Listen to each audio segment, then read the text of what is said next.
सतपाल तंवर जी बहन जी से मुलाकात करना चाहते हैं, बात करना चाहते हैं, लेकिन टक्कर दे देंगे मोदी जी को? बिल्कुल दे देंगे, उसमें कौन सी बड़ी बात है। जो कोई नहीं करता वो सतपाल तंवर करता है। बहुजन समाज पार्टी भी चोर है? नहीं है, नहीं है, नहीं है। चंद्रशेखर के बारे में एक बात लोग करते हैं कि चंद्रशेखर अब बहुजन समाज का वोट काट रहे हैं। अगर मुलाकात के दौरान एक ऑफर आ जाए, जाइए सतपाल लड़ लीजिए नगीना से चुनाव, तो क्या करेंगे? एक तो भीम आर्मी, एक भीम सेना, दोनों में क्या अंतर है सर? कोई अंतर नहीं है सर, एक इंग्लिश में और एक हिंदी में है। नहीं, चंद्रशेखर उसके अध्यक्ष हैं और आप भीम सेना के। देखिए, दोनों का क्या भूमिका है? देखिए वो मेरे बहुत अच्छे मित्र हैं, पहले भी थे, काफ़ी समय से रहे हैं। सहारनपुर का कांड हुआ था तब भी वो मेरे बहुत अच्छे मित्र थे और हम लोगों ने साथ ही उस समय भी संघर्ष किया है।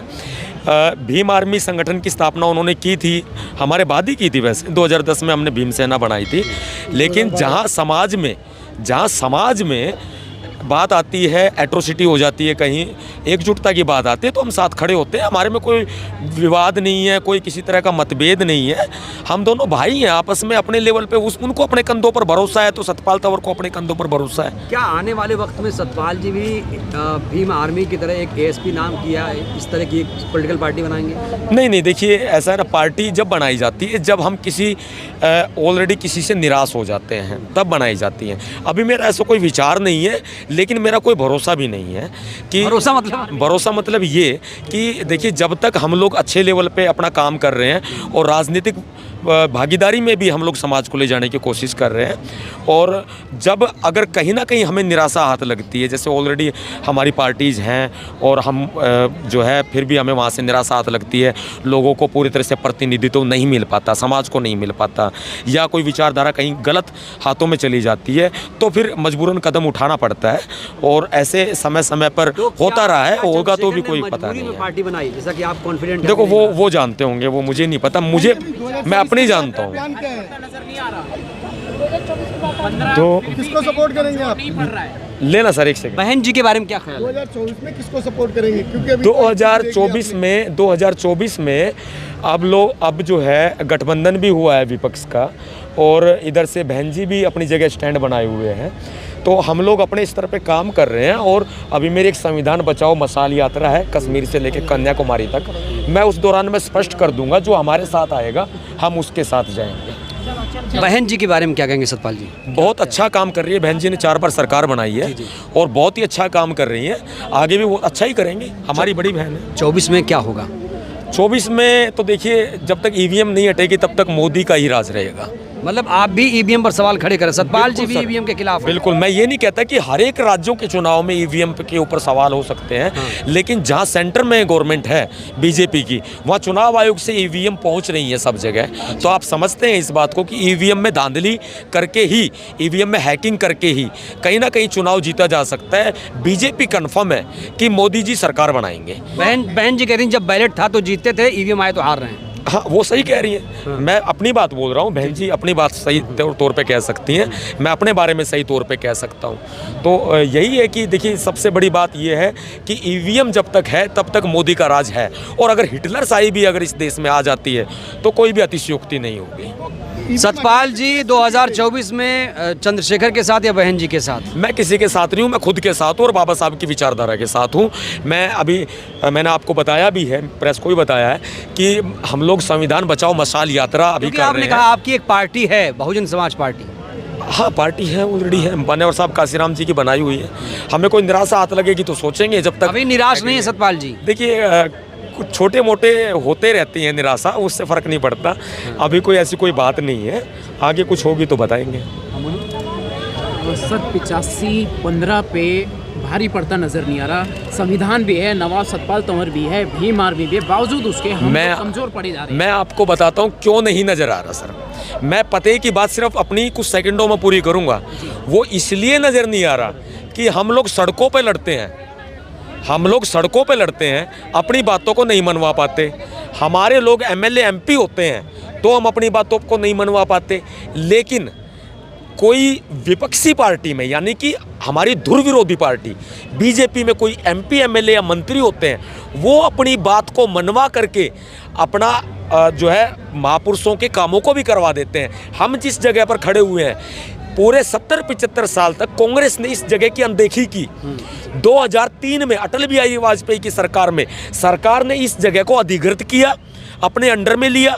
2016 के अंदर इस जगह की आधारशिला रखी गई और 2018 में प्रधानमंत्री नरेंद्र मोदी ने इस जगह का नई संसद में मूर्ति कब लगेगी, वापस आएगी प्रतिमा?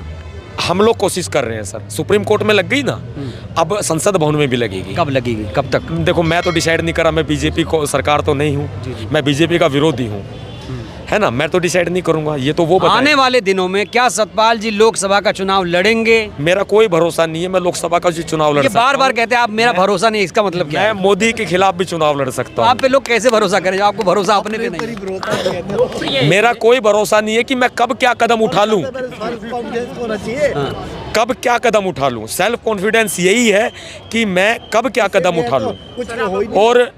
और बड़ी बात है, सुनिए सर, बड़ी बात है कि जैसे मैं प्रधानमंत्री मोदी के खिलाफ भी चुनाव लड़ सकता हूँ, लोकसभा भी। वाराणसी से बड़ी खबर, वाराणसी से सतपाल जी चुनाव लड़ सकते हैं 2024 में। बिल्कुल लड़ सकते हैं, कोई विश्वास नहीं है जी। अगर हम लोग पूरे अपने अच्छे तरीके से अगर हम लोग तैयारी करेंगे और तो ऐसी बातें टक्कर भी देंगे। टक्कर दे देंगे मोदी जी को? बिल्कुल दे देंगे, उसमें कौन सी बड़ी बात है। जीत जाएंगे। एक योगी जी के खिलाफ लड़ चुके हैं चंद्रशेखर, जमानत जब्त हो गई थी। जो कोई नहीं करता वो सतपाल तंवर करता है, इसीलिए मैंने बोला। आप अपनी लोकप्रियता का लाभ क्यों नहीं उठा लेते? मैंने लाभ उठाना नहीं सीखा, हालांकि मान्यवर साहब काशीराम जी ने कहा है अवसरवादिता सीखो, लेकिन मैंने कभी अवसरवादिता नहीं की है। लोकहित में मैं नहीं करूंगा। आपको लोकसभा जाना चाहिए, लोग कह रहे हैं अब। देखिए जाना चाहिए, वो बाद में सोचेंगे सर। अभी और भी लोगों की लड़ाई लेंगे, जब सब कहेंगे तब। किस पार्टी से लड़ेंगे? वैसे लड़ेंगे मैं किसी पार्टी में नहीं जाऊंगा। निर्दलीय ही ताल ठोक देंगे? अब कुछ भी हो सकता है, कुछ भी हो सकता है। कुछ भी हो सकता है। Samajwadi party, Congress party, Bahujan Samaj party, ये सब चोर है। ये सब चोर है। बहुजन समाज पार्टी भी चोर है? नहीं है, नहीं है, नहीं वही है, हमने नहीं कहा है। ना। नहीं, बहन जी ईमानदार है। का समर्थन में पैसे लेके बहन जी के साथ है ना, बहन जी के साथ। देखिए मैंने नहीं देखा तो मैं क्यों विश्वास करूं? सतपाल जी बहन जी के साथ है ना? हाँ साथ है, बिल्कुल साथ है भाई। मैंने किसी को अपनी आंखों से नहीं देखा, चाहे वो बहन जी अगर गलत भी कर रही हैं तो मैंने अपनी आंखों से तो नहीं देखा ना। मैं दूसरों की बात पे क्यों भरोसा करूं? चंद्रशेखर के बारे में एक बात लोग करते हैं कि चंद्रशेखर अब बहुजन समाज का वोट काट रहे हैं। राजस्थान में गए, मध्य प्रदेश में गए, जमानत जब्त करा ली, बहुजन समाज पार्टी को हरवा दिया, लोग कह रहे हैं। हर शरीर के अंदर एक आत्मा होती है, कोई लोग विश्वास करते हैं और कोई नहीं करते हैं। लेकिन क्या होता है कि आप कोई भी काम करेंगे तो कोई काम दुनिया से अलग हटके हो जाए तो उसमें क्या होता है कि अकेले में हमारे अंदर से खुद ब खुद फील होता है कि हमने अच्छा किया या बुरा किया। हमें खुद फील होता है ये हमने यार अच्छा नहीं किया, यार ये हमने अच्छा किया। वो खुद जानता है वो अच्छा कर रहा है या बुरा कर रहा है, मैं नहीं बताऊंगा उसके बारे में। लेकिन आप दोस्त हैं उनके, आप राजदार हैं। दोस्ती है, कोई बात नहीं, दोस्ती है, समाज का भाई है। देखो क्या बातें करते हैं, कभी बात होती है फोन पे तो? नहीं, कोई बातचीत नहीं होती खास ऐसी। अभी पहले नहीं हुआ होती करती थी, अभी नहीं होती। अभी कितने दिनों से नहीं बात हुई?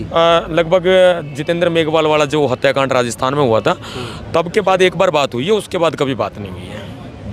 चंद्रशेखर कहते हैं कि बहन जी उनसे मुलाकात नहीं कर रही है, बात नहीं कर रही है, कब होगी ये मुलाकात? तो मैं भी कह रहा हूँ सर, आप खोद के सारे पूछ रहे हैं। 6 महीने से सब लोगों के सवाल हैं, मुझे कमेंट आते हैं। 6 महीने से मेरी पीए मैडम लगातार कोशिशें कर रही हैं कि उनसे अपॉइंटमेंट ली जाए बहन जी से, लेकिन उन्होंने मुझे अभी मुलाकात का समय नहीं एक दिया सेकंड। है। सतपाल तंवर जी बहन जी से मुलाकात करना चाहते हैं, बात करना चाहते हैं, लेकिन अभी तक अपॉइंटमेंट नहीं मिला है। और अभी इसमें कोई हमें निराशा नहीं है, मैंने शुरू में भी बोला। कोई बात नहीं, कोशिश करते रहेंगे। अब कोई बात नहीं, कोशिशें जारी हैं। और सेकंड में आप क्या कहेंगे मिलकर? जब यूपी का चुनाव मिलकर क्या कहेंगे? बात करेंगे, राजनीतिक भागीदारी की बात करेंगे हम लोग, समाज की राजनीतिक भागीदारी हो। भीमसेना को भी राजनीतिक भागीदारी जो है वो बसपा में नहीं, ऐसा तो नहीं धमकी दे देंगे हम ही पार्टी बनाएंगे अगर कुछ ऐसा ऐसी करें? कोई धमकी नहीं है, बनाएंगे तो ठोक बजा के बनाएंगे, छुप के नहीं बनाएंगे। आप अभी बसपा की बात कर रहे थे कि बसपा में भीमसेना की भागीदारी। हाँ हो जाए, अच्छी बात है। छोटी पार्टी बच रही है, समाज आपका बिखर रहा है, वोट आपका बिखर रहा है, एकजुट कैसे हो पाओगे? देखिए ये समाज को सोचना है, बीजेपी की सरकार बिना दलित वोटों के बन ही नहीं सकती। पार्टियों को क्या दोष है? पार्टियों का क्या दोष है? बिना दलित वोटों के बीजेपी की सरकार बन ही नहीं सकती। कन्वर्सेशन कैसे होगा सर? वोट कैसे जा रहा है उनके पास? वोट इसलिए जा रहा है क्योंकि हमारे लोग उनकी सरकारों में एमएलए एमपी बन रहे हैं, क्योंकि वो लोग काम करवा रहे हैं। हम 133 सांसद हैं, हम जिस जगह पर खड़े हैं वो भी बीजेपी के द्वारा बनाई गई है, हम कैसे भूल जाएं? सर, बीजेपी अपनी सरकारों में हमें काम करना पड़ेगा। इसलिए बीजेपी के द्वारा, अगर सर, आपकी सरकार होती तो आपके टाइम में बनता। सरकार नहीं है तब भी हमें काम करवाने पड़ेंगे ठोक बजा के। आप लोग पार्टियां अलग अलग बना के बट रहे हो। बटा तो सबसे बड़ी वजह तो आप लोगों की है। देखिए सर, आपके ऊपर भी सवाल खड़ा हो रहा है कि आप भी कल को पता नहीं क्या कर जाएं। सवाल आपका जायज़ है, आप मेरे भाई हैं, जायज़ है बिल्कुल। ये जो आप कह रहे हैं अलग अलग पार्टियां बना के बटे हुए हैं, ये सतपाल तंवर ने कोई पार्टी नहीं बना रखी। आप मुझे नहीं कह सकते जिसको गठन पार्टी पहले बना आपने- रखी है। आपने भीम आर्मी का गठन आपने किया था। बिल्कुल सर, हमने भीमसेना का भीम गठन आर्मी किया का था। गठन करने के भीमसेना बाद का भी आर्य पार्टी, समाज का गठन हुआ है। देखिए, तो आपके पद चिन्हों पे चल के ही नई पार्टी बनी है। देखिए ये बदलाव समाज में होते रहते हैं, इतिहास भरा पड़ा हुआ है। अगर पार्टियां नहीं बनेंगी तो आने वाले समय में बच्चे इतिहास में क्या पढ़ेंगे? उनकी किताबें क्यों छीन रहे हो? लीडर बन के निकलते हो। सतपाल जी आखिरी सवाल मेरा, आखिरी सवाल हमें कोई सतपाल जी, मौका देगा तो हम पीछे नहीं हट रहे। सतपाल जी, उसके मेरा लिए हम आप- गांधी से मुलाकात के प्रयास कर रहे हैं। बहन जी से मुलाकात का प्रयास जारी है। सतपाल जी कोशिश कर रहे हैं, उम्मीद करते हैं बहुत जल्द बहन जी सतपाल तंवर जी से मुलाकात करेंगी। आखिरी सवाल, अगर मुलाकात के दौरान एक ऑफर आ जाए, जाइए सतपाल लड़ लीजिए नगीना से चुनाव, तो क्या करेंगे? मैं टिकट पे चुनाव नहीं लड़ूंगा बीएसपी के, कभी भी नहीं, अब तब भी नहीं। मुलाकात क्यों कभी करेंगे? नहीं। मुलाकात करेंगे, हमारे जो भीम सैनिक हैं और बहुतायत संख्या में हैं, उन लोगों की राजनीतिक भागीदारी पार्टी के अंदर होनी चाहिए, उनके लिए, सिर्फ और सिर्फ उनके लिए। मैं खुद चुनाव उम्मीद है लड़ने मुलाकात हो जाएगी। देखिए उम्मीद है, अभी यूपी के विधानसभा चुनाव थे, उस दौरान में सतीश चंद्र मिश्रा जी से लगातार बातचीत करने के लिए मेरी पीए मैडम ने अपॉइंटमेंट मांगी थी। उस दौरान भी, अभी 6 महीने की बात अलग है और उस समय की बात अलग है, उस दौरान भी अपॉइंटमेंट मांगी थी काफ़ी, लेकिन सतीश चंद्र मिश्रा जी ने व्हाट्सएप के मैसेजेस भी हैं, स्क्रीनशॉट भी है, उन्होंने कोई जवाब नहीं दिया था। हो सकता है उस समय इलेक्शन में बिजी हो, लेकिन अभी तो बिजी नहीं है। तो मैं उम्मीद करता हूँ कि हम लोग सभी लोग मिल करके, चाहे वो बहुजन समाज की कोई राजनीतिक पार्टी हो या राजनीतिक संगठनों, मजाक की सो बातें हैं, हम सभी लोग मिल करके समाज के लिए कुछ अच्छा करें। और चुनाव में भागीदारी बाबा साहब ने कहा है, मैं नहीं कह रहा, मान्यवर साहब काशीराम ने कहा है, मैं नहीं कह रहा। धन्यवाद, धन्यवाद।